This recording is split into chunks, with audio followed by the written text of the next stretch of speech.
Ce que je vais faire pour commencer, c'est que je vais vous montrer ce que ça nous prend pour faire du tricot, comment lire les étiquettes, puis comment faire la chaînette pour débuter un crochet.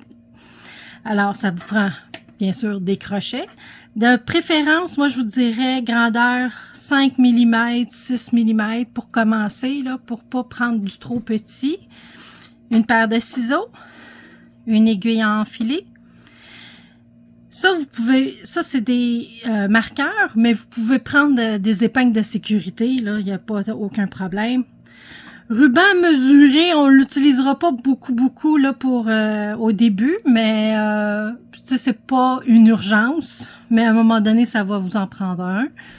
Crayon papier, toujours important pour savoir où est-ce qu'on est rendu dans nos choses. Alors, on va tasser ça.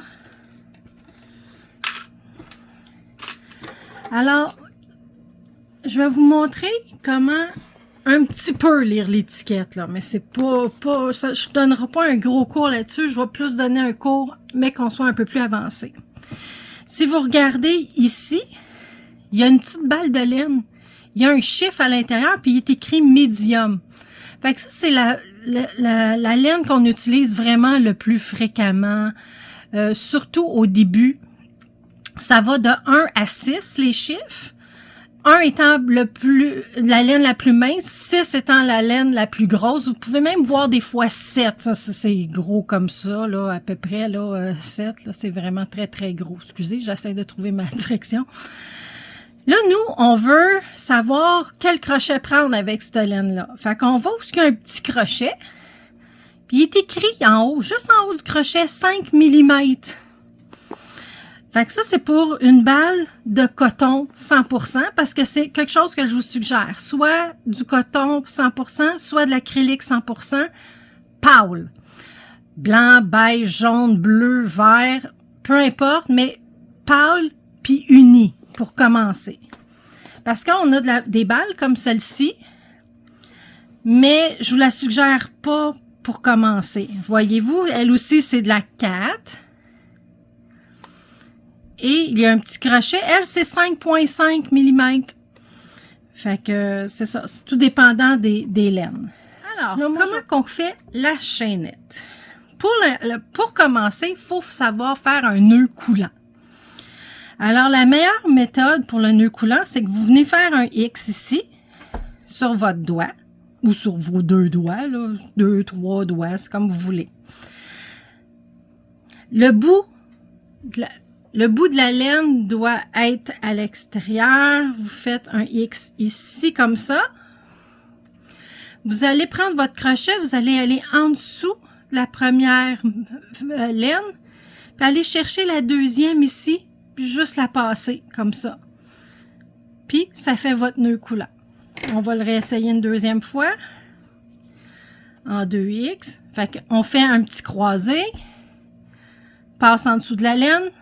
Va chercher l'autre petit bout vers soi et on le rabat comme ça. Et vous avez votre nœud coulant.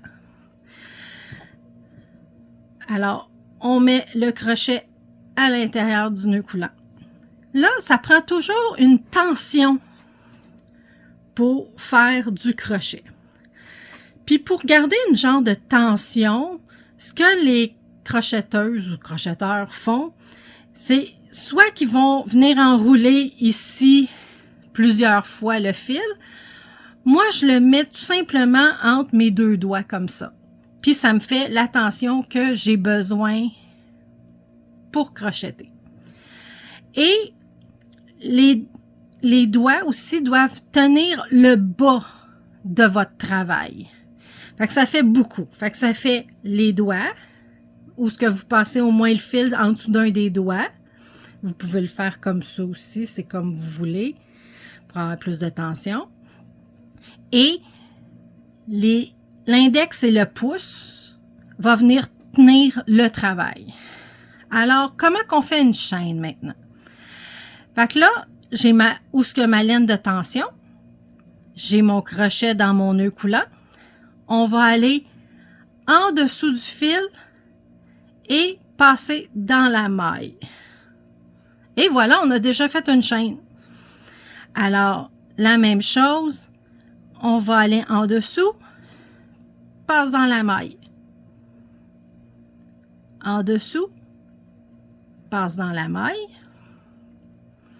En dessous, passe dans la maille. Là, vous vous dites, OK, c'est bien beau, là, mais on en fait combien? Ça dépend des patrons, ça dépend de comment qu'on en fait.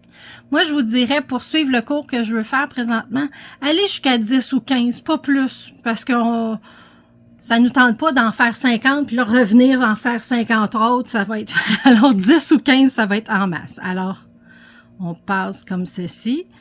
Alors, comment je fais pour savoir combien je suis rendue? Est-ce que vous voyez les V comme il faut? Ici, les V. Alors, 1 V, 2 V, 3 V, 4 V, 5 V. Fait que là, je suis rendue à 5. Fait que là, je continue. Comme vous voyez, je vais monter mes doigts sur mon travail pour toujours avoir la fameuse tension. Alors, une autre maille, ça fait 6, 7, 8, 9. Là, la tension commence à être un peu lousse. Alors, on rapproche les doigts. 10. Alors, voici notre petite chaînette de 10. Alors, si vous avez des questions, vous pouvez les poser juste en dessous dans les commentaires et puis je vais vous répondre le plus tôt que je peux. Merci, bonne journée.